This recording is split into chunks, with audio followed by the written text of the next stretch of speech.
എന്താണ് ഇന്ന് കണ്ടന്റ് ഇല്ല? എന്തായാലും നിങ്ങൾ വന്നല്ലേ, നിങ്ങൾ വെറുപ്പിക്കണില്ല. കുറച്ച് കണ്ടന്റ് ഉണ്ട്, കണ്ടു. ഇന്ന് നമുക്കൊരു പെർപ്പിക്കൽ ഉണ്ടായിരുന്നു തൃശ്ശൂര്. അതാരണം ഈ വീഡിയോ മൊത്തം തൃശ്ശൂർ സ്ലാങ് പിടിക്കാന്ന് ഞാൻ വിചാരിച്ചു. പെർപ്പിക്കലിന് പോകാനുള്ള അപ്പൊ എന്തായാലും കുറച്ച് സാധനമൊക്കെ മേടിക്കണം. അതാരണം കുറച്ച് സാധനങ്ങളൊക്കെ മേടിച്ചിട്ടാണ് പോയത്. നോമ്പർക്കലും കഴിഞ്ഞ് നേരെ പള്ളിയിൽ പോയിട്ടാ. നമ്മളെ കസിനാണ് നമ്മളെ കൂടെ വെക്കണത്. അവന്റെ പേര് യാസി. ഇവൻക്ക് എന്റെ വീഡിയോ ഒക്കെ ഭയങ്കര ഇഷ്ടമാണെന്നൊക്കെ ഡയലി കാണാനുണ്ട് എന്നൊക്കെ പറഞ്ഞു. നല്ല വെറൈറ്റി ഫുഡുകളൊക്കെ ഉണ്ടായിരുന്നു. അവിടെ നിന്ന് നേരെ വീട്ടിൽ പോയി. പെണ്ണുങ്ങളെയും കൂട്ടി വീട്ടിൽ പോയിട്ട് ഐക്കലർ വർഷം കളിച്ചു ഞങ്ങള്. ഗായ്സ്, നിങ്ങളെ വീടും നിങ്ങളെ റൂമും നിങ്ങൾ അലങ്കരിക്കാൻ ആഗ്രഹിക്കുന്ന ആൾക്കാരാണെന്നുണ്ടെങ്കിൽ നിങ്ങൾക്ക് ഒരു അടിപൊളി സാധനമായിട്ടാണ് ഞാൻ വന്നിട്ടുള്ളത്. ഇതാ കണ്ടോളി, ഇത്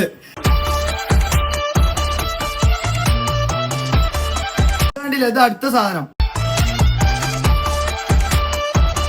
ഇത് അടുത്ത കളറ് അമ്പിളിമാമൻ. നിങ്ങൾക്ക് പറഞ്ഞ ഡിസൈനിൽ, പറഞ്ഞ കളറിൽ, പറഞ്ഞ രീതിയിൽ ചെയ്തുതരും. അപ്പോൾ ഇതിനൊക്കെ റേറ്റ് എത്രയെന്നോ ഇതിനെ കാര്യങ്ങൾ എന്തൊക്കെയാണെന്ന് ഡീറ്റെയിൽസ് ആയിട്ട് നിങ്ങൾക്ക് അറിയണമെന്നുണ്ടെങ്കിൽ താഴെ കാണുന്ന ആ നമ്പറിൽ ഒന്ന് കോൺടാക്ട് ചെയ്താൽ മതി. ബാക്കി കാര്യങ്ങൾ ഫുള്ള് ഡീറ്റെയിൽസ് തരും. നേരെ അവിടെ പോയിക്കോളി. അപ്പോൾ ശരി, ടാറ്റാ.